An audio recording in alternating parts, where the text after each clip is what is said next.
existed, which is fine. Right. I really enjoyed the She-Hulk new logo. I think it very much gives 90s, early 2000s like legal drama, courtroom, comedy, action stuff Ally like McBeal, Ally McBeal, Boston Legal, Boston Legal. NCIS. That's some good shows But back in the okay, like day. we were living, but you know all of that mixed in with the MCU. So it's like I was really into that. I like.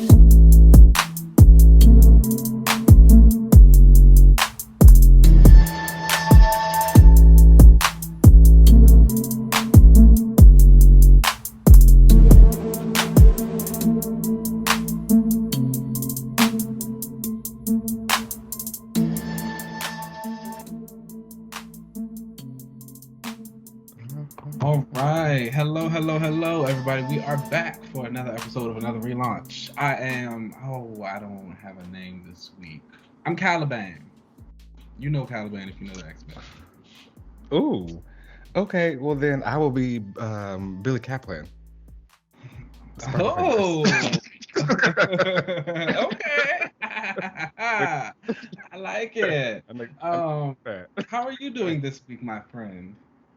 I'm doing great. Had a pretty busy week with work, but like whatever. That's just work. But outside of that, I'm pretty good. How about you? It's cool. What's going on? You know, fall is here in the district, and so the weather is kind of actually it hasn't been that cold. It's been like abnormally hot. So whatever. I'm cool with it. I don't like the cold. I don't like the snow. I don't like the winter. I don't want any of it. That's the one thing global warming did right. But I mean, yeah, it's been like really like warm here too. Normally it's like supposed to be in like the 70s, but it's been like in the 80s all week. I'm not complaining. Yeah, I see you got on the TikTok. It's like, what's up? But no, normally on a nice, cool fall day, what the thing you do is read your comics. And so let's go ahead and get into the books of the week. Starting off with number 1 on my list is the Hellions, number 17. This comes from Zeb Wells and Steven Segovia. And I didn't get this. So tell us, what happened? All right, so in this issue, we are picking up where we last left off from the last issue after Nanny's ship was exploded, and like they went after the baby and we found out her being married and the right and all that kind of stuff. So in this issue, Orphan Maker pretty much went off to Arizona to go get this baby and try to rescue it and try to rescue Nanny. And obviously he's making things worse because he's shooting up some stuff. And Psylocke decides to go off and take him back. And of course, on the way, she runs to the team and they're all like, we're coming with you. And she's, of course, doing the whole like, no, I got to do this on my own. Like, we were never really a team. And they're all like, no, we're coming with you. And Empath even shows up. He's like, oh, great. Like, the team's back together. And she's like, fuck off, you're not coming. Oh my god, she's nasty. Yeah, and then like the whole team goes. Then we get Orphan Maker is there, the team shows up, they try to stop him, and lo and behold, like the little mutant baby I guess it is a mutant. It was like that AI from the last issue. It was like a smile or something, like, didn't it? Yeah, it like was born now and it started to speak and it kept saying like Mew Mew, but it was going to say mutant and it was going to say mutants, but it says mutant scum and it tries to kill Nanny and actually succeeds. And so the mutant baby ends up killing Nanny and Orphan Maker ends up killing the baby. And yeah, he also ends up killing the director. He just goes on this whole killing spree. He killed basically. The baby? Yeah, it was like an AI robot baby. Oh, okay. You find that out because the team ends up showing up a little bit too late to try to stop Orphan Maker, and he had already killed some humans that came up to where he was who were trying to stop him. So it looks like he's getting ready to go into the pit. The pit does exist, doesn't it? Yeah. Okay. Looks like he's going down up in the pit. So It was I like the issue. It was very well written, but I reading this issue, I learned that I wasn't sure if I how I feel yet about Conan because I still attribute all of her like cool girl moments with Betsy. So I don't really know like wish that she would have gotten like a new costume Hmm. or like and a new code name or something to really kind of take her away from all of that because I still feel like I'm kind of attributing my interest in her with actually Betsy. Hmm. Because I feel like I don't really know who she is yet. Only difference I feel like the difference between her and Betsy is she got a kid. Yeah, she does have a kid. Well, not anymore. Right. Thanks, Emma. But Mhm. I mean, I can see that. So I don't know. So, I don't know. Still it's been a fun little team. I don't know what they're ever gonna do with Hellions if this is gonna be like an ongoing mhm. X book, if they're gonna reshuffle up this team or something like that with a whole new batch of I would characters or definitely like to something. see the concept return with like a new team or a new cast of characters. I think, Hmm. especially when you think of Krakoa and like the mutants and everybody's there, I really do feel bad that this book is ending at 18 because I would have just kind of loved to see it like revamp just with new mutants because I think the overall theme of the story is that the program does seem to be working. Yeah, Yeah, it seems that and way. so if we could get like a Sienna Blaze and a Fantasia on the docket, like I'd be all Mm, in. yeah, Bring the girls we'll see out. though. What Well, it would you seems like rate they this? got more books. We hopefully have more books to announce. I would rate this book a 3.5 out of 5. I enjoyed the art and still enjoyed the story. Um, Again, it's Okay. just sometimes I don't know if I'm like actually liking Psylocke or if it's or what's happening Well, there. We'll figure it out. well, even with like outliking her, what about the rest of the team? I don't think I'm attached to any of the characters as much as I just enjoy the story. If Okay. that makes sense. You know, Yeah. Yeah, like I I don't get really it. need to follow any of them into something else because I attached to them. I think I just liked the Hellion story. Okay. So it's okay. That makes sense. I get it. I get it. Okay. Moving on. Eternals number 7. This comes from Kieran Gillen and he said Ribic. And coming hot off the heels of the movie, hopefully everybody has watched it by now. And then hopefully if you haven't been reading Eternals, you are now reading because this is a hot title. And we continue on here. Druig continues his machinations to get Thanos to become the Prime Eternal. We see the two groups have kind of like branched off into different facets. We have Cersei, Kingo, and Thena on one side, and Phastos, Icarus, and Sprite on the other. I still don't like Sprite. I honestly think the movie kind of made me dislike Sprite a little more than that did before. So it's Why? like What's Sprite do? I'm Because she a just, kid. and I think the thing is, I didn't realize how much of a kid she's supposed to like still look like. I guess because Ribic's art is kind of dynamic. It's very painted. Everyone still kind of has a bit of an older feel to them. They look a little bit more mature in the face, I would Yeah. say. Um, and after watching the Eternals, it's like, oh no, like Sprite's a kid, and it's Hmm. like, now She's I'm like reading all 14, your scenes differently, 15. and it's like, I don't care with the kids like that. But nonetheless, we see them doing that. We have some really interesting moments with Athena's deviant lover Thaolo, and he's an artist and he's making this giant sculpture of like him and Athena, and she's made of this adamantium alloy, but his is made of meat, which is a really nice Yeah, which is symbolism of so how gross.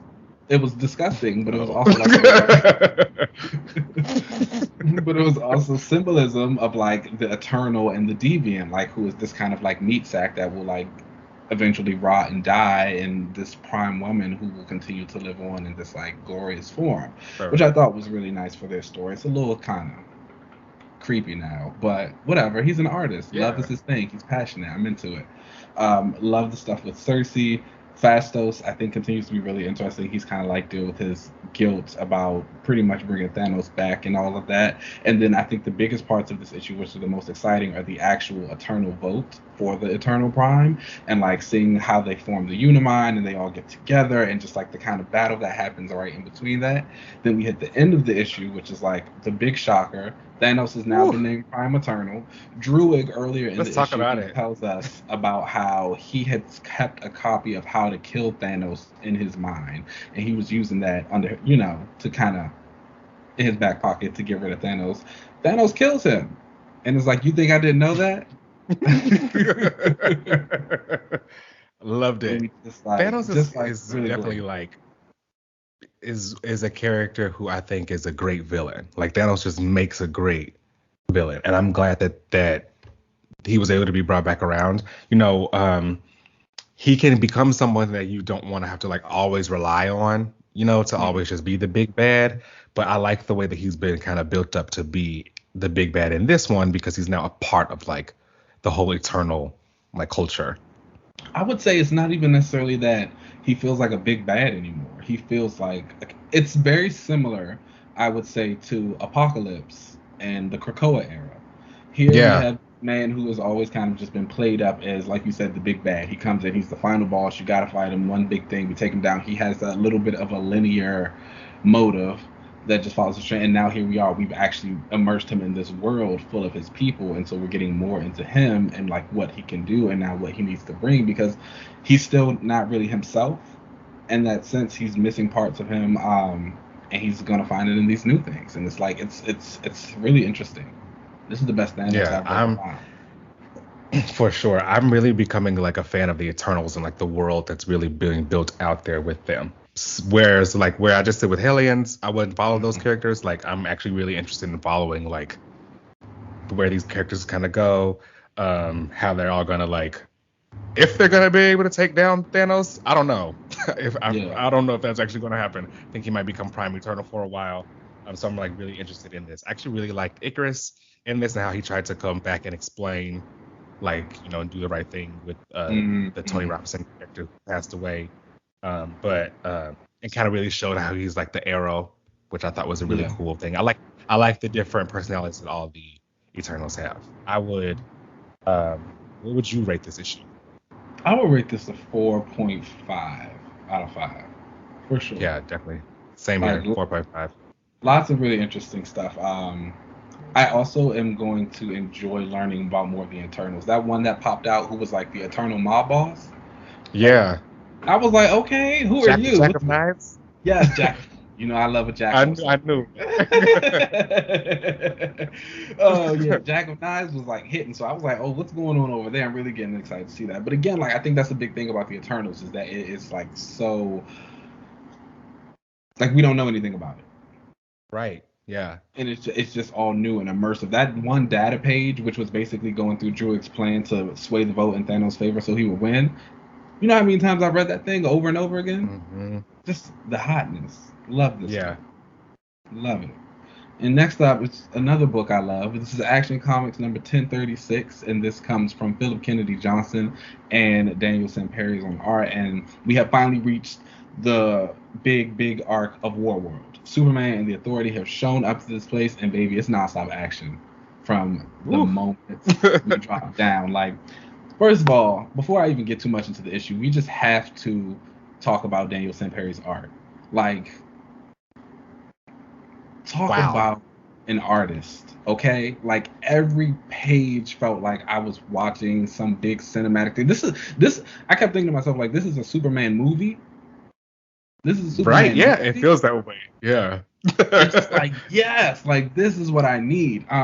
Superman and his Authority team show up to Warworld. We see all of this like just destruction all over the place. War-torn people are in these little pods with words carved into them, dead. They land. They run into this one man who basically tells them like, here are the Philasians that you've been looking for. They are just sprawled up on pikes leading straight to Mongol. And Superman goes there, and I audibly, I'm not gonna lie, I audibly gasped when I turned the page for that. Like, gagged. Like when gagged. when Superman showed up on the actually, first of all, at the beginning of this issue, with the Durlan who was like writing his note and he was going to become like the Oh yes, president or yes, whatever. yes. I know about the Durlans from the Legion of Superheroes. Changeling or for Chameleon Boy is one is his Durlan. Like they're like Okay. kind of like free, like they could change shape or whatever. And I find it so cool that like time is moving forward with them because he's talking about joining the United Planets, and the United Planets is always how like the Legion of Superheroes starts, and it's like the so I think that's a really cool tidbit. But he even gets like Visibly weirded upset. out, visibly upset when he hears the word like Philosians or whatever. So like I don't know what that was about. Something's going on. I'm really interested to know who these people are and like what the connection is. Like, why are they this big secret? Yeah. What's going on? No, seeing them like sprawled out like that, like gag. Just when again, but when Superman landed and was like, okay, I'm talking to this thing, and he was like, oh, this is the way to Mongol, and I turned that page and you see all these like the road of bodies. I was like, this is what? What is this? that's what I'm saying. Like, this is a movie? Yeah, it's Ah! hot. But you know, Superman kind of breaks in. He gives this big speech about the people of Warworld and how they think they're this and that, but it's like truly have been in slavery and they need to kind of break out. And then this other dude comes out and gives his little rebuttal speech, and it's just everything. And he's like, no. I have to say that like Superman, I've never been a Superman fan like that. Everybody Mhm. knows. Just I don't like Kryptonians. I've never been a fan of Superman, but I will always give credit where it's due. Superman is a kind of character that you just kind of like follow. You just kind of like Yeah. feel inspired by. Like, if you were a superhero and you were out there with your powers or whatever out on the battlefield, and Superman comes out and he gives this kind of speech, about like these are the things you gotta like break free your chains, you're gonna feel like, you know what? I could do this. Yeah. let, Yeah. let me try Yeah. and follow him. So like you really start to like feel that for Superman. This is nice to see compared to what I feel like it's been for a while, which is the Injustice Superman, you know? Very much so. Nobody, evil Superman is like gone. Nobody wants to see him Yeah. anymore. Um, Yeah. but after this guy gives his rebuttal speech, we get the introduction of these like kind of generals of Mongols, and they come out of these portals, which again, like just a testament to Daniel St. Perry's art. It looks so good. It looks so Yeah. intense, and you see these five just creatures. They shoot Superman with something which basically breaks the illusion that what's the Manchester Black and Enchantress have been showing everyone that he has been doing all this stuff and he's still at full strength, which is not true. And Mongol shows up on this big giant dinosaur monster thing, and he's like, "You killed the old one. This is a new body. What's up?" Okay, ain't no miles on this new body. He said, "This is a new body." He said, "And now I'm going to do you in," and so the issue ends. And it was just like, I haven't read a better arc opening in a very long time.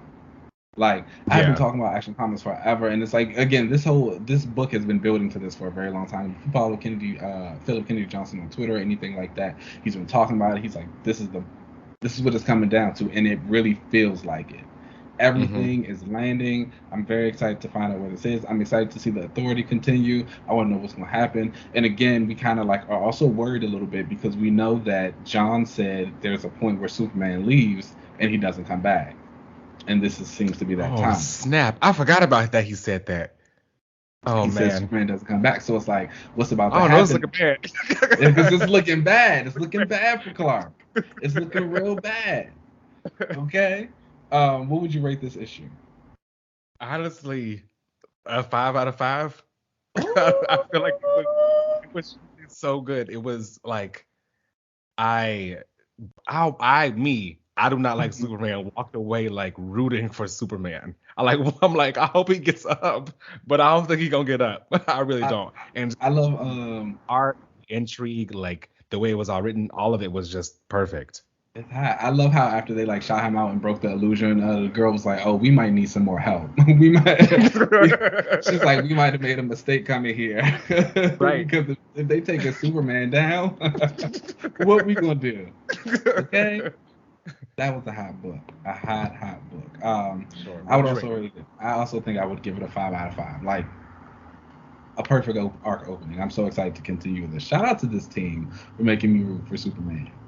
Yeah. All right, and next up on our list is Black Manta #3, and this comes from writer Chuck Brown. With we had guest art. It's usually Delandro, but it is Matthew Dow Smith. This issue, which I did, he has a really nice style that kind of matches Delandro, compliments him very well because I honestly did not notice that it was a different artist until I went back Oh, okay. and checked. So shout out to them. I But always like when they kind of do that. That's so cool that you can like kind of yeah, keep it the like same. you do that. But this issue is like it's just continuing a really good story for Black Manta, and I think this is now doing something that I think I've said it before. When Abner wrote Black Manta during his Aquaman run, he really tried to set his motivations away from Arthur, like give him something to do, give him some other teams to control. This one does that because it's now integrating him farther into the greater DC universe. We start out with their meeting with Gentleman Ghost, and he's basically telling him he wants him to use his powers to send him into the mind of his Atlantean ancestors. Because Black Manta has Atlantean ancestors, which was like a really nice little thing to add to his character that hasn't been done before. And we do have Black Atlanteans, so it works. And so it's funny because the Ghost is like, no, I'm not going to do this. But Manta and her henchman he has, Gallus, the girl, she punches him. And she's like, so you're a ghost, but I can still hit you and you can still feel pain. And he's like, I can just phase the next time. And Black Manta uses a taser on him. And he's like, he's like, phase through this. And so they're just like beating him up. And they're like, do it. Because at first he was saying he couldn't do it. He wasn't powerful enough. But he does it. He basically sees some of his ancestors in Atlantis a couple of days before it's sinking. And they are talking about how they're going to go back to Africa, because that's where some of the earliest Atlantis weapon makers live. But then, whatever. We go back. There's that storm-looking girl who I told you about. She's been rescued by Nubia, and they go to this place. She kind of sends her on the rest of her way. She's saying she's looking for the crystals and the stones that have been going around that Manta has because she's drawn to them. Which is a nice little moment, for Nubia to continue to see her in the book. And again, it's like I said, they're threading all of these things for Black Manta throughout all these other places in the DC, which is, again, cool to see. And then, like, low-key, it's just a lot of Black people in a comic book, which is dope. We love that. It's like, cool. Love and that. it's a story full of Black people, and that doesn't revolve around Black pain. Which is like... Love that, too, yeah. Yeah, and so on the other side of it, we have the character Devil Ray, who's kind of been the antagonist of this, and Black Manta's reminiscing on like the last time they fought, and he just Devil Ray. Yeah, that's his name. Did they make him a real character? Is he a character already? Yeah, they So Devil Ray was created first in the DC animated universe, in the Justice League animated series. Mm-hmm. So here's a little like legal tidbit for you, comic book legal thing. They couldn't use Black Manta at the time. Oh, so that's they used right. they used Devil Ray, and they just created a character. It was the same character. They just named him Devil Ray. So that's cool that they kind of like are bringing him into the comic. Because that's the thing, he does talk about like Black Manta, and he wears a suit that's similar to him. So I'll get to that in a second. So Black Manta and Gallus are talking about their interaction with Devil Ray, and she's like, the way you treated that kid, he reminds you of Jackson. Like, is that why you did this and that for him? And Black Manta kind of snaps at her. He's like, you are my henchman, girl, not my therapist. Stay in your place and don't worry about what's going on over here. And she's just like, okay. All right. But he still kind of tells her that something that Devil Ray said was that he was taking the ocean back for his people. That's something Black Manta said when he first appeared, and he said it to Aquaman. He was like, he was taking the ocean back for his people, specifically Black people. That's why he called, and like it's a thing. He takes off his helmet. He's like, why do you think I call myself Black Manta? And so like, all right. That's and right. So Devil Ray like says that he's wondering what that means, and we've seen earlier that Devil Ray seems to have some type of connection or secret about Manta that he hasn't let on yet. I kind of think he might be Manta's other son. You know how they have kids. You know they be having kids. Okay, Jackson's about to get a little surprise brother, which again we've talked about. All right. The surprise sibling trope. It's Rears up. You If know how that's they love that. That's what it is. But on this flight, they run into the Storm-looking chick. I should really. I can't remember her name yet. Every time I look at her, she just looks like Storm. But she's using like some magic. She's shooting flames and stuff. So I was like, oh, this is what the people want. Okay. And she's fighting Black Manta and them. She's saying, the stone that they have. She's like, it's drawing me to you. What are you doing? But they kind of fight her back a little bit, and it flips over to a scene in Atlantis where the Atlantean court is meeting and they're discussing Devil Ray. And Merc is there and he's kind of saying like, oh, Devil Ray is probably just Black Manta doing what he always does. I don't think it should be a threat. I don't think we need to worry about it. They're saying like, no, he threatened the land and the sea, whatever. And then he's saying, well, if you don't think he's a big deal, why did you even call the meeting? Merc's like, I didn't call it. The water gets toxic. Devil Ray pops up and he's like, I am very much real. Don't worry, I'm not here to kill you guys. You're just like a test run because obviously he wants to go after Manta, and the issue ends. Fantastic book. It sounds fun. Okay.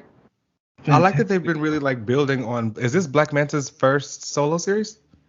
Yeah. Okay. I like that they've been like really building his own like. And that's what it feels like, and it's really good. And so, fun fact: the cover to this issue says a prelude to the Aquaman. So something's going on in the Aqua corner. I don't know what's about to happen. I don't know if we're about to have. I mean, I've been saying I think Jackson and Arthur might kind of share the titles and just do different things. But I don't know. There's part of me thinking that Manta might get tied into that too, and I'm like, like, is Manta gonna be like an Aquaman, or him and Arthur gonna have to work together, or we gonna all have to go after Devil Ray? Like, what's going on here? Is Devil Ray gonna become like Jackson's like enemy? Like, yes. It's all coming together. Okay. I would definitely rate this issue a 4 out of 5. Again, I think the guest artist who comes in, he really stands up against Delandro. Like, I didn't even notice. The story's just like super intriguing. The characters, the work. The scene with the ghost in the beginning, I actually like did laugh out loud. So I thought that was great. Pick it up, everyone. Pick it up. The Aquaman corner is hot right now. Magic and Street, that's where it be. And our final book on the list is I'll give you the Street. The Street be given sometimes. Okay. Our final book on the list is Excalibur number 25, and that comes from Teenie Howard and Marcus Toe. And this book's almost over. How was it? Oh, okay. One more. Okay. So the issue starts. So at the end of last issue, Betsy was kind of leading the Excalibur charge against the forces of King Arthur for the Citadel. And so here we start out. It seems like they've gotten away from the battle, but we have a sit-down dinner with her and Tom Lennox from Strike. And this is like the first time that we've seen them interact since they've been back and we found out the mutants and all that stuff. And so they're just talking, and she seems a little distracted because Quantum's there with Greyco. And she's like saying, seeing Tom. Why is she there? Right. It's just like, girl, get out of here. But Betsy talks about how seeing Tom and seeing Quantum just reminds her of like how much she's changed and all the things that she's done and like how she is the person she is now. Tom is basically telling her the Strike team wants to go back to London and they're going to figure it out a way. Betsy's like, I'll save that for my commentary in a second. But Betsy's like, no, you got to be mutants on Krakoa to do whatever you got to do. The Britain that you're trying to get back into and the Britain that I fight for aren't the same one. So it's like, I'm not going to help you. I got to go back to Otherworld. Anyway, she goes back, and then we just start getting the battle between Merlin's forces, King Arthur, and Excalibur, which is really nice. B the Blood Moon is on the team, and I really like seeing her on there. I said whatever happens to that's cool. Future, yeah, I want her to stick around. Like Shatterstar is there with them, Richter, Jubilee, Gambit, Brian, and Megan. They go fight. Merlin casts this spell, which brings a block of, or like they put them in a sphere of anti-magic around the Citadel, so all the Captain Britons like can't armor up. And he's in the Citadel looking for Betsy, and so she comes out. She's got on like her little like black sports shorts and a black bra, not her Captain Britain gear, and he's like, all right, I'm about to take you down, and she's like, boy, you're stupid. And she's just kind of saying, she's like, you've forgotten why you fear my kind. She's like, you're just a man. I'm a mutant. She's like, I never needed the Captain Britain powers or the magic of the Citadel to defeat you. And then she starts using her mutant powers. Oh, look at that. That's new. I know that's right. She gives him a little swing. And the biggest thing of all, she uses the butterfly effect. Oh, I know the stands are happy now. I know the stands are happy. Child, there was a celebration in the streets. Taking I to know the that's right. streets with happiness. She got her butterfly back. So she used her butterfly. She does all this stuff to Merlin's mind, telling him, she's like, you hate us because, not Merlin, King Arthur's mind. She's telling him, you hate us because of Merlin and all this other stuff, but you have a son. You don't need to fear us. You can change your ways. We see, like, again, another big butterfly effect on her, doing this while Excalibur's fighting. He's left on the ground, knocked out. Doing something. Okay? And she walks out. She's like, you were right to fear, like, mutants, my kind. She's like, we're not falling to tyrants like you guys anymore. We know what we're doing. We are a nation. They find Saturnine. They get out of Dodge. They go back to Avalon. Betsy's basically leaving the Citadel, and they go back to Avalon because she's like, Avalon is where the mutants live. Again, all she cares about is the mutants are, all right? So she's like, Avalon is where the mutants are. Avalon is how they get to Krakoa, and us, she's like, we're not letting that happen. So she has Jubilee's little dragon son carve this giant path of reality-altering stuff in the path, and Jamie's like keeping it together. But then Merlin does something else, and Betsy and Saturnine fall into a pit, end up in the Sea of Secrets in this boat, and Saturnine's like, okay, good, you're awake now. I guess I can finally tell you how I got the Citadel for Merlin. This will help you defeat him, and the issue ends. Okay. Seems action-packed. It seems that way, doesn't it? Yeah, sounds like it. It sounds like at least. It is a lot. It is. It's Betsy finally got to use her powers. Betsy hasn't done that in powers. Child, 2 years, 2.5 now almost. But no. It was a fun issue. I think there's again with Excalibur, there's always going to be a little bit of messiness in there, but the book is ending next month, so I'm just kind of giving some things some leeway and just letting it fly. It was a really nice moment for Betsy. Again, it still kind of feels like it's slightly unearned. She talks about, and I understand where it comes from. There is a huge disconnect in Captain Britain Betsy and like the Betsy that doesn't have on the Captain Britain armor, and that feels very intentional. Like when she is Captain Britain, she's this peacekeeper, she's this defender, she's trying to do stuff like by a court and like officially, and whenever she's not in that mode, she goes back to being that girl who we know her as, who was like Miss Little, like kick-ass. And we've seen it a couple times before, but the first time we really saw it was during her little Crosstown Caper arc, and she was in the body of the Queen, and she was working with the alternate reality Quantum, and she's talking about, I used to be a spy, and I know this, and I can fight, and I can do all this stuff. It's like, all that feels very intentional. However, I don't know if it just doesn't happen frequently enough, or the times that it has happened, it just hasn't really been hammered in enough that this is supposed to be this way, that like when she is Captain Britain, she acts a little bit differently than when she's like not. And then it's also because, well, I feel like a lot of people like the Betsy that's not. Me. I'm sorry, but I prefer when she's kicking ass. Little Miss Kick-Ass. So it's like, it's cool, and it's, if this Captain Britain era, so that's the other thing I was going to say.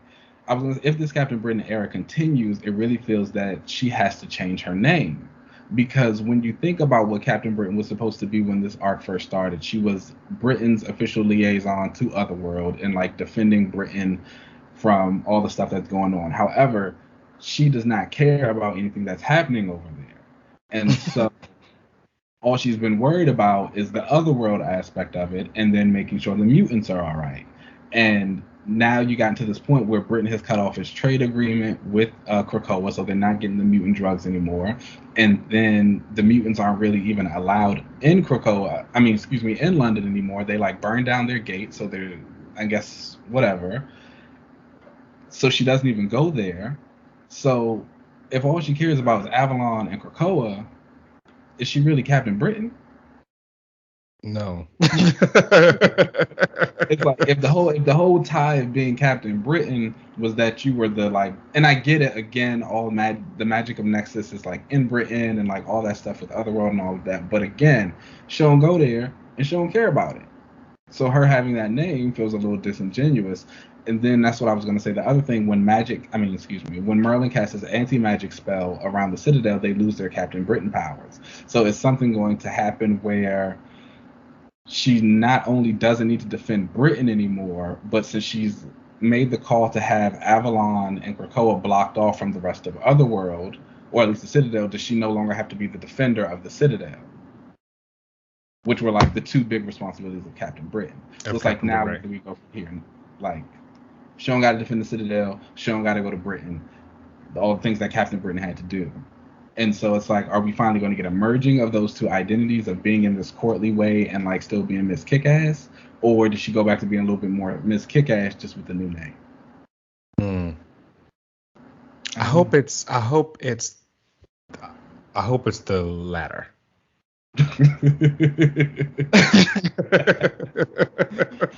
I think it's time for her to get a new name. And while I have heard the criticism of having her change too many names, since that would become like a pun. Don't want that same thing to happen for her. Like it kind of happened with Spectrum for a while. But once I think you land on a name like Spectrum did and stick with it, that really just like captures more of the essence of the character and less of like the title of what they're going to be for the moment, then they can keep doing it. It's different for like Carol, who was like, she was like already kind of gonna be Captain Marvel because that's where she got her powers from. She was already associated with him. Yeah. Whereas like Betsy as Captain Britain always seemed like something she aspired to be. It wasn't something she was like kind of written that she was eventually going to be. Do you know what I mean? And then I think about it, with the Captain Britain title, it's kind of a legacy thing. Her brothers had it. There was that other girl, Lionheart, however long ago. Mm-hmm. So it's something that she doesn't necessarily have to keep. And I think about a lot of the characters who have had these title changes over the years. Falcon into Captain America, Jane into Thor, some other stuff. It usually lasts about like 2 to 3 years. Mm-hmm. And then they go back to being Falcon, or they change over to Valkyrie. And so I look at Betsy and it's like, I'm very much of the mind, I do not want her to use the name Psylocke again. Like, old Ninja Girl can have it, truly. Mm-hmm. Can she be Excalibur? Like, as a name?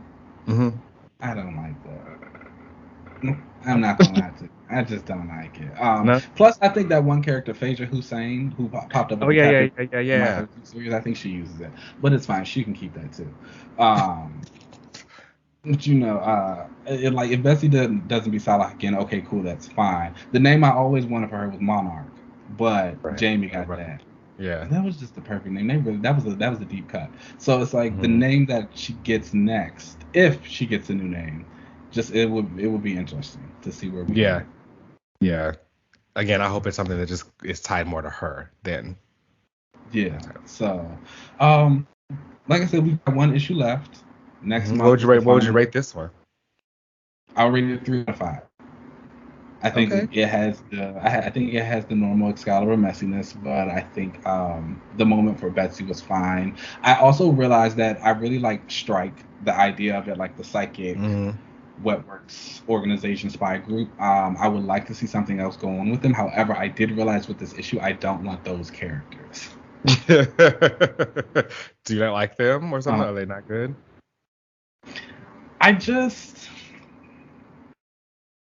I like Tom Lennox. Obviously, that's Betsy's boy. He's fine. The other 3 are fine as well, but I just feel like I don't need another team of like nothing but white people. I'm sorry. Right. Yep. It's just like, and it's just kind of like, okay, that's cool. And like when Betsy was having her moment with them with Tom, and like they all came over and sat with her, I was like, look at all these white people. Right. Yeah. We got all these mutants and all these things, and it's like, it does matter a little bit sometimes, that Mm-hmm. representation. So I still would like to see Strike continue some way, but I just want it to be expanded. And then also, it gets kind of hard to care about characters who you haven't seen in, I don't know, however many years it's been since Yeah. they all like died. You know what I'm And saying? that's why you could just get a whole new team at that Yeah, point. Again. it's since the 70s. It's just like, okay, why would I care about Vicky Gumbelson? That's not her last name, but like Vicky Gumbelson doing whatever when freaking Iceman isn't on the team right now. Right. There's a hierarchy. I'm sorry, but 3.5, nice issue. I'm excited to see where it ends. I'm excited to see what happens after the book. Teeny did get announced to be writing like a new little secret X-Men series. Oh, it's a one shot, excuse me. So I don't know. She's also going to be writing Catwoman. Mm-hmm. So whatever Excalibur turns into, I'm not 100% sure if she'll be still writing this or if we're going to have somebody new on the docket. I think we'll be finding out soon, for sure. Cross my fingers. But those are the comics of the week. Let's go ahead and take a little break and then we'll come back. Let's do it.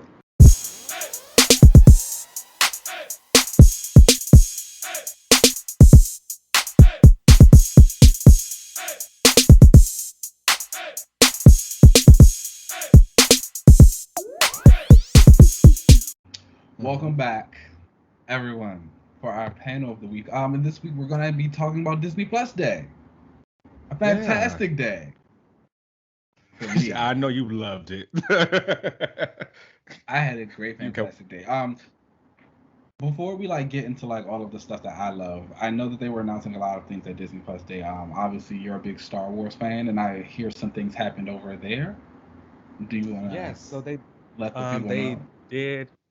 So they did announce, more dates than anything else. I will say that, as far on the Star Wars side, they were a little light on the actual trailers, and actual footage and stuff shown.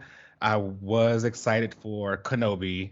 He's one of my favorite Jedi within the Star Wars universe, and he's getting his own show, and they're actually bringing back Hayden Christensen to be Darth Vader in it. So they're gonna have a whole nother matchup, which I think is gonna be really dope to see.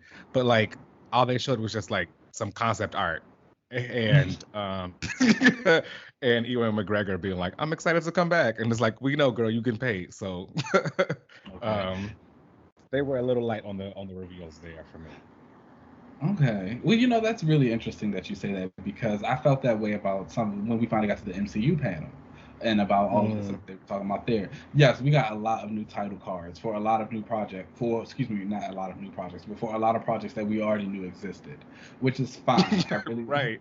I really enjoyed the She-Hulk new logo. I think it very much gives 90s, early 2000s legal drama, courtroom comedy, action stuff. Ally McBeal, Boston Legal, NCIS. Boston Legal. That's some good shows back in the day. Okay, we were living. But all of that mixed in with the MCU. So it's I was really into that. I like the new Moon Knight one. And the blue, and then it's got a little texture on the night version of it. The O's look more like the moon's crescents in there. So that was fine. But in terms of everything else, like you said, it felt very light. It gave a little bit DC fandom. A little bit, yeah. Which was what the hell y'all been doing? And I thought most of the stuff that they were going to be, that they announced this past Disney Day, were things that have already been done. You know what I mean? I thought most of this stuff was already in the can already, that they could show a little bit of anything. But it seemed as if everything wasn't done yet. But I mean, which is fair. We are still living in a pandemic. I understand that. But Yeah. So far out here in LA, it seems like a lot of filming and stuff had already kind of resumed, especially if they were doing stuff, on location. So yeah. What's up? What happened? What's going on? Where is everything? I don't know. We'll see. I will say that I did enjoy the reveal of the Echo title card and the confirmation that her show's is going to happen. I know that's kind of been just in the articles and saying it, but this is Marvel's first real time saying that's going on. Shout out to Echo. She is about to have a moment. She's popping up in Hawkeye, which comes out next week? 2 weeks from now, I think. And if they just had another clip, a trailer of Mhm. Hawkeye, and she was in it beating ass. So You're here. it was This great. is the world. Yeah, The streets are living. You they know, give. I feel like I've said it before, but the street level heroes is just where it's at. I'm sorry. You know, I've said this on the show before that like the MCU isn't really building towards like a primary like a villain that everybody's gonna at the end. It's not building as this Thanos. It really feels as though they're building out all these corners, and like every corner has their own kind of like problem that they're all kind of dealing with. You know, the street level people are dealing with like Valentina and like all that stuff, and then you have the Eternals doing whatever they're doing out in space. So and you know, I will say when I dip my toe down up into the streets, it gives. So It's hot. It's hot right now, and I think the biggest two things for that make it so hot are the two things that I am personally very excited for, and that's Moon Knight and She-Hulk. And yeah, they look we great. got first looks at both of those shows, which were just, I mean, first of all, the talent that's in it. Oscar Isaac is an amazing actor, so I have no doubt in my mind that he is going to kill it. There was this one little moment in the trailer where he kind of opens his eyes and he's surrounded by a bunch of goons, and I really feel like they're going to play that into his DID aspect. I don't know if you remember during the Moon Knight run, uh, I talked about this a little bit on my character panel, episode 28, if you want to go back and listen. And Check it Bemis out, did a bro. thing where he had Mark kind of channeling the different personalities for different reasons. And so his Jake Lockley persona was a little bit more aggressive and he was a bit of a better fighter. So he would kind of bring that out then. So I think they're going to do something like that with him, which I'm very excited to see him do. I did notice in the trailer he speaks with an accent. And I don't know. I'll be honest with you. I don't know where that came from because Mark is definitely from Chicago. So, Oh, here's yeah. hey. I know that's right. Come on, he is Chicago. he is Repping the for the son of a city. rabbi. He is the son of a rabbi from Chicago, and that was given like London town. So I don't know if he's going to give the different personalities an accent or Oh, what. that If he that's probably he something may he's have, doing. yeah. But then even so, that still feels kind of weird because it's like the two personalities he had, they were also very much from Chicago. um, but whatever. So that was great. We also got a little I thought it was bit. cool in that trailer though when he at one point when he looked in the mirror and like walked away and then his reflection was still staring at him. Yeah, So I it's thought that gonna be was like, all hot. right, they're really gonna go there. And It's he cool. had the white gloves up to the glass and the window, so you're gonna see the Mr. Knight suit, which is like I cannot wait to see that. But then there also was that scene of him like kind of beating up on somebody. You saw the cape, so he's gonna wear the classic too. Woo!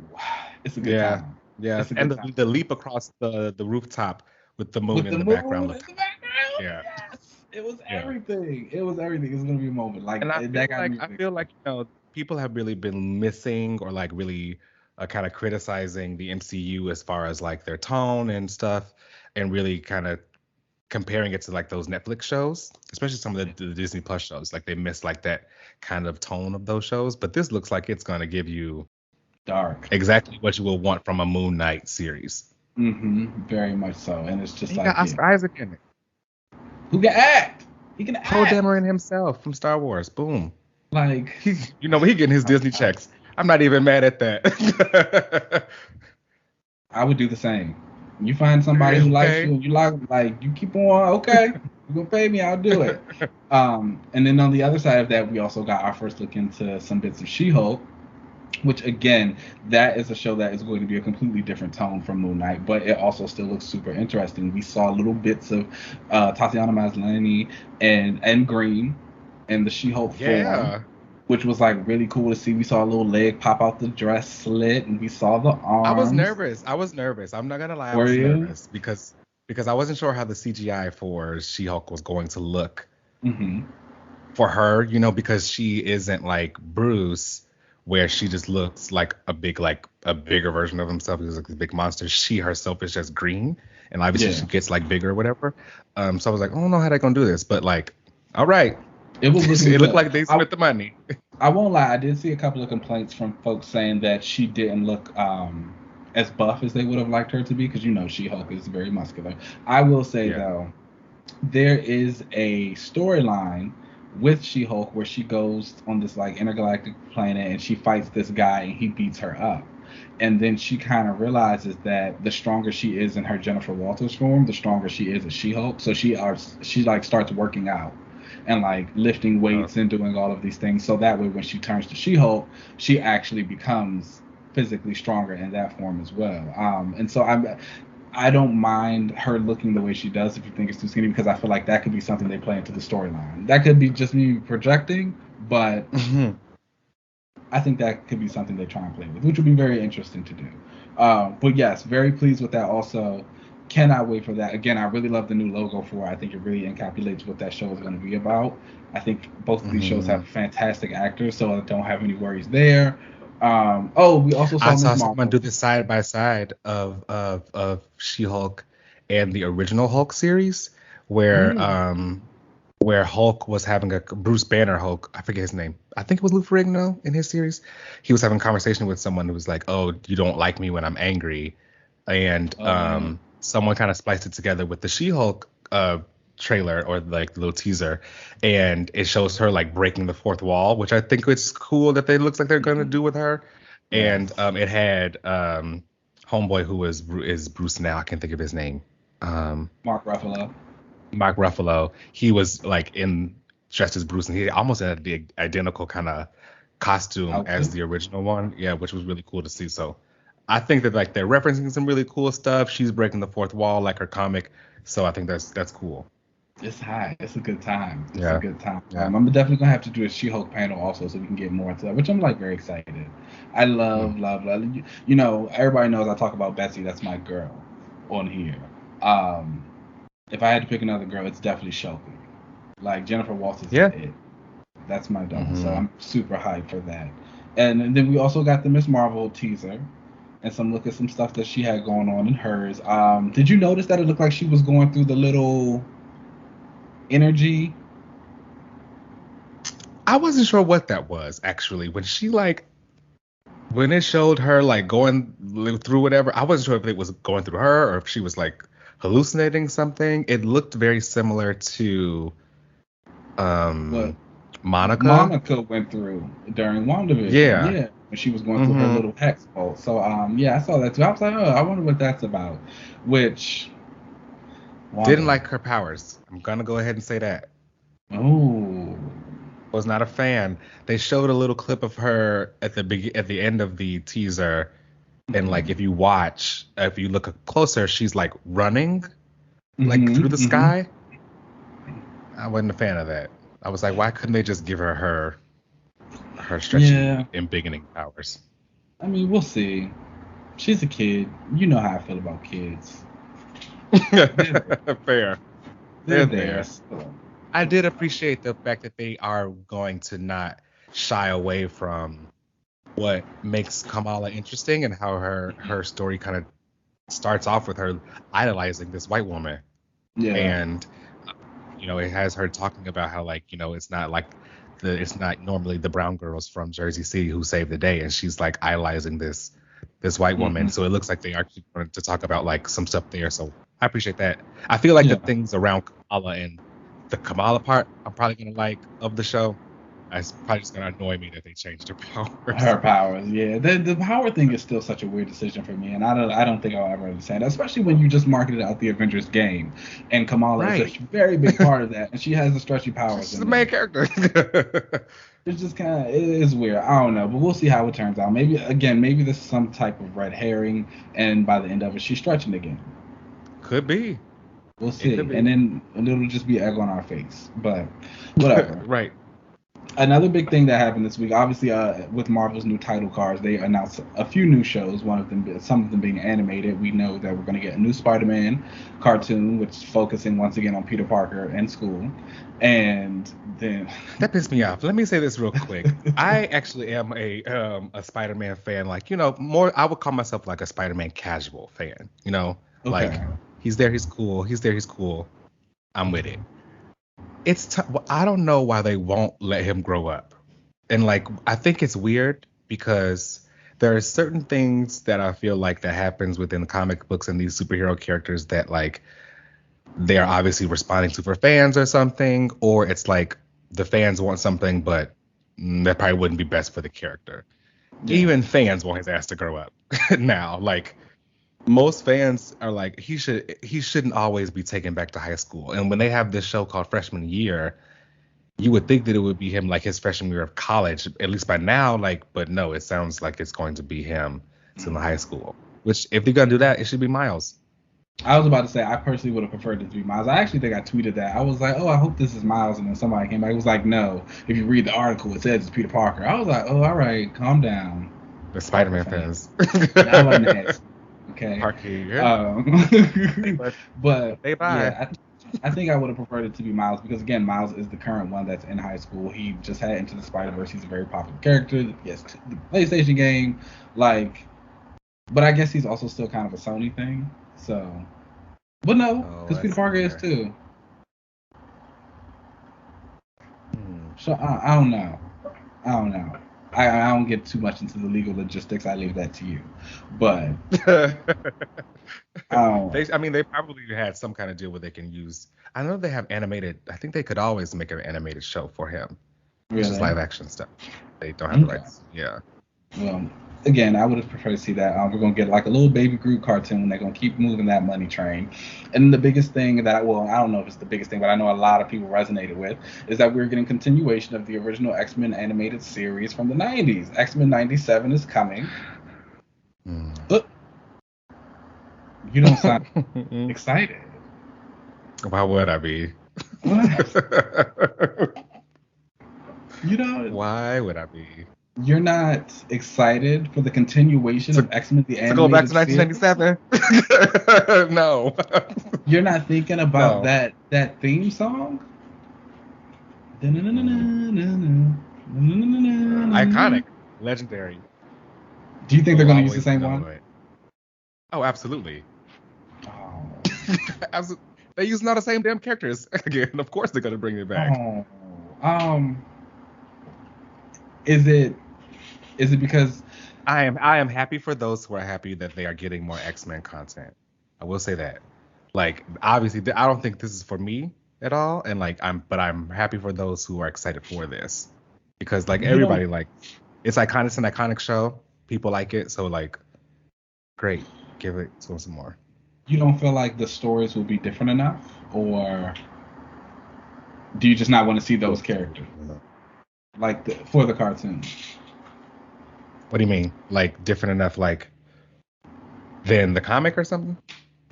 I guess so. I think about the original X-Men animated cartoon, and like it has not aged well for anyone who's actually gone back and watched it.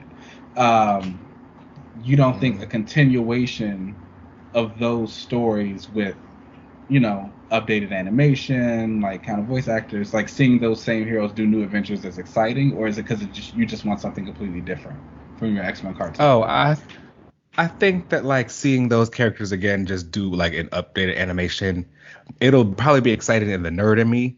I'm always gonna support animation and like seeing the X-Men do stuff. Yeah.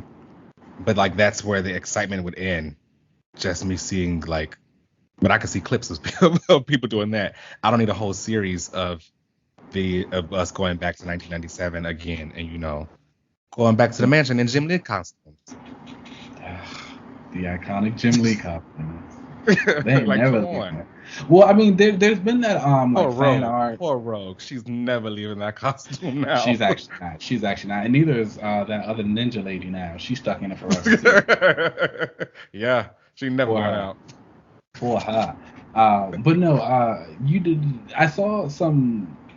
I don't know if it was fan art. There's been some art floating around for the last few years or so that they've been saying are going to be updated costumes for this cartoon, or it's supposed to be like the preliminary art for them, and very much Jim Lee inspired. So, so like if you watch the on Disney Plus I think it was the Marvel Studios, like their little 2021 update for Disney Plus Day is when they announced this show. And if you look at the X-Men 97 logo, you see the updated art for all of the characters. Jean got her hair down. She's not in that ponytail. So like the art for them, but everybody's still in the same design. And it's still very much like the same kind of thing. It just looks as if it was drawn more recently. And I think that they've also said that like all of the voice actors are coming back. Obviously not a few of them, like Cyclops. I think the voice actor for that, he passed away recently. But like the voice actors are coming back, and it's called like X-Men 97. So I assume they're probably just gonna follow even more like 90s X-Men, which were fucking terrible in my opinion. They were all pretty bad. But it got bad for quite a while there. I can see that. From like 91 when Claremont left until like 2003 when the Morrison era started, it was all pretty much bad. I think my big thing is I think the thing that'll sell me the most will be the animation style. Honestly, if it looks anything like What If, I'm not watching it. I'm sorry, I do not enjoy that animation style at all. No, it's just I think it's gonna give you like Young Justice. I can deal with that, and I think I mean, I don't know. I'm fine with it. I'm gonna watch it. I'm probably gonna watch it. Yeah, I'm probably gonna watch it. We'll see. It's just like I would have rather have gotten something new. It's just like it'll be wild to be like, damn, we finally get our first like stuff now where we dealt with all this like rights issues and we can't do any of this stuff, and now everything has been kind of cleared away, and the first thing we get is Hickman Storm giving us a speech again about the winds and running to the monorail. And I don't think it'll be that bad. I don't think it'll see, and I guess for me it's like, hey, I don't think it's gonna be that bad, but I feel like no matter what, isn't that what people liked about it? Like, I don't like campy stuff, so like, but isn't that what people about? So they're bring a lot of that back. I mean, I think people like laugh at it now. I honestly don't think people think that highly of the original X-Men animated cartoon. I think that everyone kind of acknowledges that it's nostalgia, and that this was just like the X-Men content when we were younger. However, if you go back and watch it, like I said, it's kind of horrible. I think so many people prefer X-Men Evolution or Wolverine and the X-Men as their X-Men cartoon. I know I personally prefer X-Men Evolution. I will always give X-Men the animated series like its flowers again. It was the first big X-Men thing. Like, it's what introduced so many people to the comic books. You know what I'm saying? There's very few people who I've ever met who have read the X-Men and who won't say like that cartoon didn't influence them or their thinking in some type of way. Obviously, we still get jokes about Jean Grey fainting to this day. Exactly. You know, but I feel like, again, we acknowledge that like it was what it was at that time, and they're not going to bring that to hit now. I don't know. It looks like they are. It looks like that's what they're about to do. I think it will be a little bit more. And then I also feel like, that no matter what we do with the X-Men cartoons or shows or whatever, we're going to get the same thing. Because this is something that we're technically seeing for the first time from Marvel. So, like, they haven't had their chance to tell these stories or do all these things and these Phoenix sagas and all that. So we're just going to get all of that anyway. I know there have been a lot of people who were saying they wish this cartoon would have been about Krakoa. And I'm of two minds of that. Because on the one hand, I understand. A lot of people say you got to deal with the strife and, like, you got to get all of the other backstory of the mutants before you can get to Krakoa for a cartoon. However, on the other hand, I feel like most people know what the X-Men are about by now. Thank you. I feel like everybody knows that by now. I feel like everybody knows they have been the nation that hates and fears themselves. So I feel like seeing that just like popping up in Krakoa, everybody will kind of get like, oh, okay, like we know the X-Men story. This is where they are now. So it'll be a perfectly fine segue into it if we started that way. But again, Marvel hasn't had their chance to tell their original stories yet. So fair. I think I'm just of that other camp, I think, because it's not, while Marvel hasn't had a chance to tell their version of those stories, it's not like the X-Men I knew. Even in live action, they've been doing that shit for 20 years. Like they've had content and stuff out where people know who the X-Men are, where they could easily just start with the Krakoa and just go from there. But the people don't want that. Everybody, they got to go back to 1997. It was a hot year. I was there. I get it. Okay. I was there. It was something, but it was something. All in all, what do you feel like your biggest takeaways from Disney Plus Day were? That things aren't ready. That everything has to get pushed back because people just aren't ready yet. obviously because there's been such a hold up with just paying people correctly that these companies haven't been able to actually put any content out because they're not paying their employees right correctly, and people have been quitting because they're fed up, and I get that. So nothing's really ready right now, so they got to take more time with stuff. And I feel as though I'll be excited for the Fantastic Four when they get announced with stuff, because their content was trash before, so they're not bogged down by nostalgia for it, so they can get some new stuff. So I'm excited for that. But like, I don't know. It was a little underwhelming for me, Disney Plus Day this year, only because it was a lot of title cards for stuff that we already knew was kind of coming. Yeah. You know? Yeah. Like I said, I had did my little wish list for Disney Plus Day before. I tweeted out all I wanted was Moon Knight first look, She-Hulk first look, an Echo title card to confirm it. I did want something for Cat 4, and I wanted something for Blade. And 3 out of 5, I'll take that. I mean, you got your Blade thing in Eternals. Yeah. I'm eating good. I'm fine right now. So it's like I'm good. I'm having a good time. But that was Disney Plus Day. You guys let us know what you thought about it. What were some of your favorite things? If you liked any of the new title cards. If you didn't, I know some people didn't like the She-Hulk one, but whatever. It's hot. I'm sorry. Let me know if you're excited for Moon Knight, She-Hulk, all that good stuff. We'll go ahead to a break and we'll come back for the relaunches. Let's do it.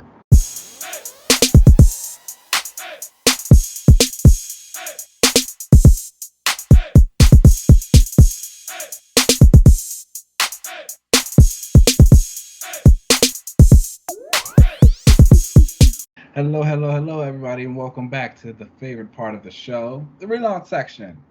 And it's gonna be. Do you want to go first? Do you want me to go first? You know what? I can go first. And let me just go ahead and knock mine out of the way. So my relaunch for this week is a character who y'all have probably heard me talk about a bunch on this show, but I feel like it's time to give her like just a little bit more, and that is Moondragon. Now, Heather Douglas is a very powerful telepath. She's a human telepath who learned all of her like telepathy on I think it was Saturn and or Titan. I think it was Titan. I think it was Titan. And it was Titan. Sorry, I was thinking of Saturn from Saturn Girl from the Legion of Superheroes. Wrong telepath.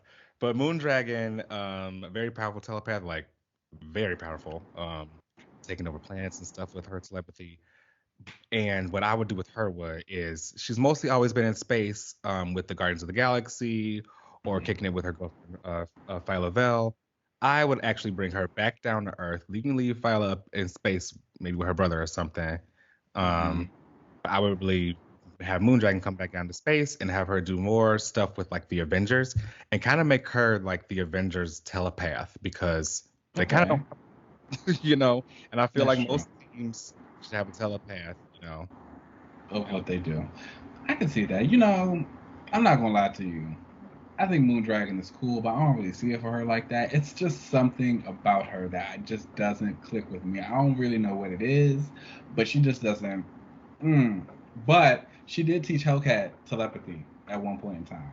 Oh, so okay. Yeah, there was Hellcat was on the Avengers, and Moondragon took her away and taught her some martial arts and how to use some mental powers. She eventually lost the mental powers, but it was like, you know, we respect it. Thanks for the lesson. And she can fight. Moondragon can also fight. She can fight. It's just I don't know. I think it's all. I think it was always a lesbian. No, maybe. No, I don't know. And it's like, it's weird because I really like the Guardians. I'm a huge, especially like the run of the Guardians that she was a part of. Maybe that's what it is. She's not also always, like, you know, she's about it. She's you know. But she's not always the nicest person. She's not nice. She's kind of nice, and I really think that she's not always nice. She is not. But she gets the job done. So shout out to her. She came into the Avengers like they were getting ready to vote on who was going to join the team. She just stormed into them and like psychically made everybody start fighting each other. And she was like, I'm going to be on the team. Yeah. She does what she wants. Yeah. I Well, think it's time to bring her down to earth for a little bit. Maybe she can get humbled or something, but I think she should have some like earthly adventures where she's like using her telepathy with the team, and I think that would be a fun dynamic that I don't think a lot of the Avengers characters kind of really ever have. So okay. that's my I'm reaction. into it. Let's bring Good for Moondragon her. back down to earth. I was about to say, I feel like it's been a long time since she's been with the Avengers anyway, so it would be interesting to revisit some of those dynamics and who she's cool with. Yeah. So, go for it. My relaunch, despite there being a lot of Marvel content and things going on this week, you and I have talked about this a little bit, but I've found myself every week I open up my Comixology app to see what comics I have, and when I see a DC book, I get so excited. And Action Comics. Action Comics, Black Manta, it's like it has really been like dawning on me how much I'm enjoying DC again right now. And so I have also been catching up on Doom Patrol, which is fantastic. You know, Titans has gotten like really bad this season. Like really bad. Like the show was always teetering on like that line. You could kind of meet it where it was at. Teetering is reach, babe. It was always it was teetering. It was teetering on this line, and you could meet it where it was at, but it was still really enjoyable because you had like these kind of character moments that were great, and you had like some really nice dynamic action. This current season has just like gone. It's screwed the pooch on like a lot of things. It's done something you're gonna hate what it did to Starfire. Like, oh no, oh my god. Oh, no. and that's the thing. And like it's really disappointing because like the way it treated Starfire was always one of its high points for the series, and just knowing that like Anna Diop is so like amazing, perfect, amazing. Like she's amazing, and this, the way they've done it, and the way they've done her and Blackfire's relationship, and they've just made a lot of choices. Like with Scarecrow, it's gotten really, really bad. Doom Patrol is a show that seemed like it saw all of those choices Titans were making, and it said we're gonna go the other way. Emmy Award winning. The Emmy Award winning, you know, and I'm just like loving it. So my relaunch for the week is actually a character from the Doom Patrol because DC's been hot, and so everything for me lately, and it is a character named Crazy Jane. So for those who don't know, Crazy Jane is a part of the Doom Patrol. She was a young girl named Kay Chalice, and as she was a child, she was abused by her father. And due to this abuse, she started to develop dissociative identity disorder, and she created all these other personalities in her head. She was also affected by what's known as the gene bomb, and so all of her personalities, called alters, got their own abilities. And then Jane was one of the forms that kind of took over as the main. It's giving Legion. I really like those type of characters, I've come to realize. But basically, for my relaunch, I just want Crazy Jane to have like her own little mini series. Like, okay. I think it would be nice to kind of get, again, because I'm watching Doom Patrol and it's doing so much for this character and like all the different personalities. And like, so the most recent episode I just saw was called Dead Patrol. The team was dead, and they were in these little purgatories, and Diane Guerrero, who plays Jane, she had to meet her grandmother, and like the grandmother kind of was talking about like Kay and all the things that they've dealt with, and like how she wasn't able to protect her from the abuse, and like really get into the psyche. And it was just like super poignant moment. I think both Diane Guerrero, who plays Crazy Jane, and Jovian Wade, who plays Cyborg on that show, should get Emmys, like acting, because they are everything. But I want Jane to have her own little mini series. We're getting into her concept. We're seeing her kind of going around and dealing with these other personalities and the greater MU. She'll probably stop a couple bad guys throughout because, you know, what else do they do? But I think getting really that's a good point. It's a good chance to get like some really dynamic character work. And I love a story with character work. And that's that. Okay, we can always love to get into the minds of those like characters with all those different kind of personalities and see how they would clash. Who would you want? You know, I'm gonna ask. Who is she gonna fight? Is she fighting anybody, or is this just like getting into her head and her as a character? She'll fight a couple people. I think for someone like Jane, it will probably be a new type of villain, someone who plays on like, you know, psyches, mental people, dealing in that. Something mystical, I think. A gentleman ghost type of character wouldn't be bad. They like tend to play a lot of mind games. The Shade also could be really interesting. Oh, yeah. I think for her. And she may be coming into contact with like Batman or something, because he's always around. I mean, he gonna get the book to sell. Honestly. Okay. Okay. It's like, okay. You know, I think she's someone who'd be really dynamic. I would also kind of like to see her fight Harley Quinn. Ooh, Battle of that'd the be hot. Minds. Battle of the Minds. Okay. Yeah. It would be interesting to see Harley try to psychoanalyze her in the middle of their fights and stuff, She lose, even but though they both are.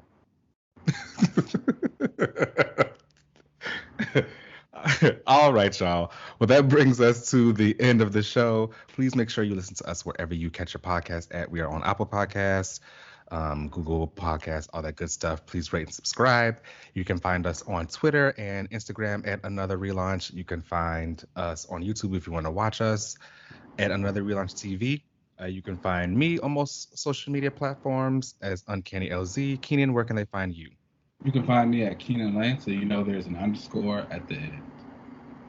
Boom. All right, y'all. And make sure you check us next week. We're going to be doing a reread of Matt Fraction's Hawkeye, the first 6 issues. And so this will be interesting. I haven't read this in a while, so this should be a lot of fun. And with the show coming out and everything, I'm going to see just how much money does Marvel owe Matt Fraction. You know, this is actually going to be, this will be my first time like reading that arc to completion. I picked up issues here and there when it was coming out, mainly because I know like Mockingbird would appear in one, and then he was dating Spider-Woman, so she showed up in a few, or one. It might have all been the same issue actually, so that might have been the only one I've read. But it'll be exciting to see. Okay, so I think this won like Eisners and stuff back in the day when it was coming out, and obviously they're turning it into a show. So yeah. Shout out to them. I'm excited. So this will be fun. This will be interesting to have a reread and talk about this. So join us, y'all. And yeah, we'll catch y'all next week. Okay. Peace.